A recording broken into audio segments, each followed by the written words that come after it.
भागलपुर गांव के बीचों बीच एक बड़ा लेकिन सूना सा हवेली नुमा घर था। यही घर था सेठ मणिदास का। दिखने में समृद्ध पर भीतर से उतना ही खाली। सेठ मणिदास गांव का सबसे बड़ा धनवान था, लेकिन उतना ही कठोर और कंजूस भी।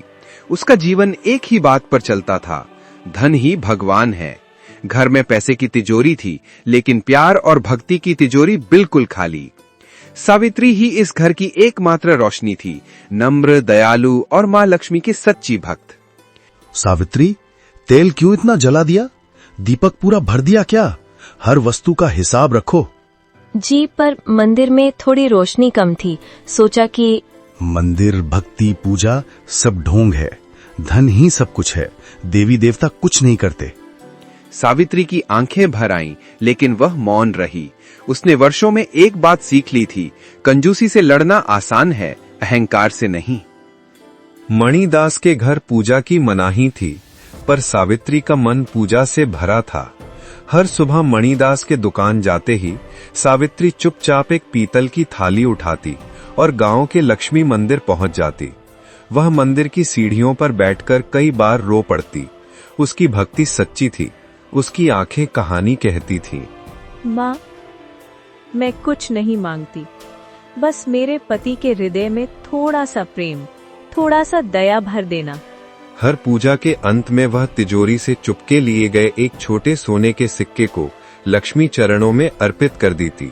ये आपके भंडारे के लिए माँ, ये व्रत मेरा नहीं, आपकी कृपा का है।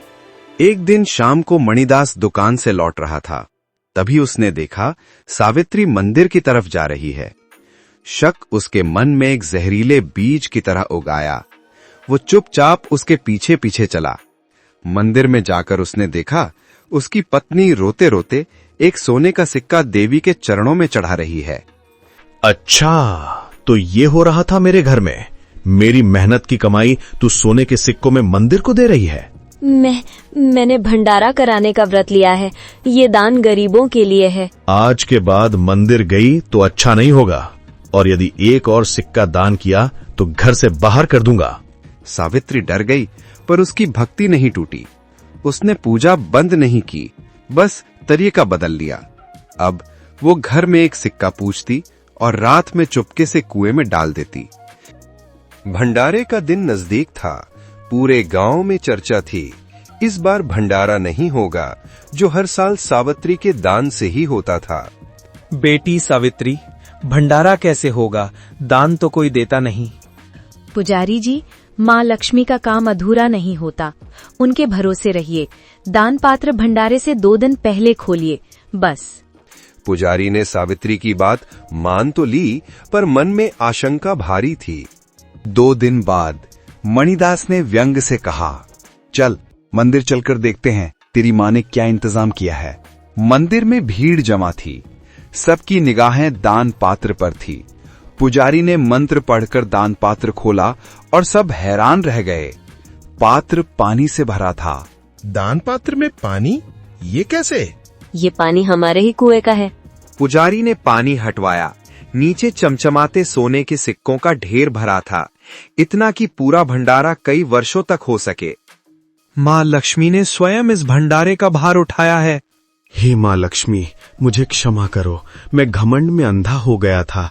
मैंने श्रद्धा को कमजोरी समझा और धन को ईश्वर बना लिया। उस क्षण मणिदास का जीवन बदल गया।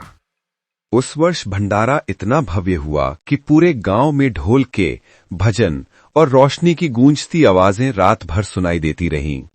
मणिदास ने पहली बार महसूस किया कि धन से बड़ा ईश्वर का आशीर्वाद है और भक्ति से बड़ा कोई धन नहीं। यदि आपको ये प्रेरणादायक लक्ष्मी कथा पसंद आई हो तो वीडियो को लाइक करें, चैनल को सब्सक्राइब करें और नीचे कमेंट में लिखें जय मां लक्ष्मी।